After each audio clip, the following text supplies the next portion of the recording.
Subscribe कीजिए cook with Nusrat को और बेल आइकन दबाइए लेटेस्ट रेसिपी के।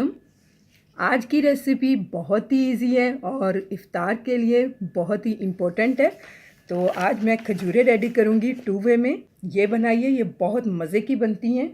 इसे आप इफ्तारी की दावत में भी सर्व कर सकते हैं और ख़ुद भी खाइए, अपने मेहमानों को भी खिलाइए। खजूर के बहुत से फ़ायदे हैं। अगर आप 3 खजूरें रोज़ाना खाएंगे तो आपके जिस्म में बहुत खुशगवार असरात मुरतब होंगे। खजूर हमारे नबी पाक सल्लल्लाहु अलैहि वसल्लम को भी बहुत पसंद थी और खजूर के और भी बहुत से फ़ायदे हैं। खजूर दिलो दिमाग और जिगर को मजबूती देती है। तो चलिए रेसिपी स्टार्ट करते हैं।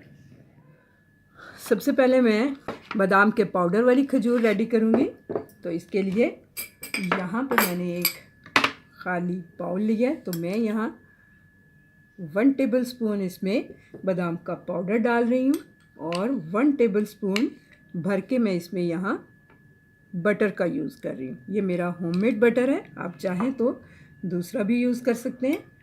और यहाँ पे मैं 1/4 टीस्पून इलायची पाउडर भी ऐड करूँगी।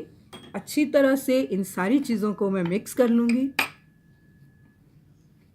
मिक्सचर मैंने रेडी कर लिया है बादाम, छोटी इलायची और मक्खन के साथ। इसमें आप मक्खन और बादाम की क्वांटिटी बढ़ा भी सकते हैं और घटा भी। तो ये देखिए, खजूरों को मैंने अच्छे से धो के और इसके सीड्स रिमूव कर दिए हुए हैं। तो यहाँ मैं इसमें ये मिक्सचर डाल दूँगी। ये देखिए, इस तरह से सारी खजूरें मैं रेडी करके रखती जाऊँगी।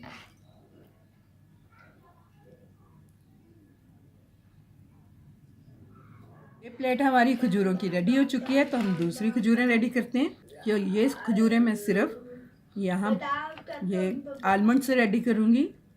ये देखिए, इस तरह कवर करके हम अच्छे तरीके से इसे बंद कर देंगे और इसी तरह मैं सारे बादाम इसके अंदर लगा के खजूरें रेडी लीजिए। खजूर की दोनों प्लेटें हमारी सर्विंग के लिए बिल्कुल रेडी हैं। ये बहुत टेस्टी खजूरें रेडी हुई हैं। फर्स्ट रमज़ान की रेसिपी है ये, आप बनाइए, एंजॉय कीजिए। मेरी रेसिपी को लाइक कीजिए, मेरे चैनल को सब्सक्राइब कीजिए। अल्लाह हाफिज़।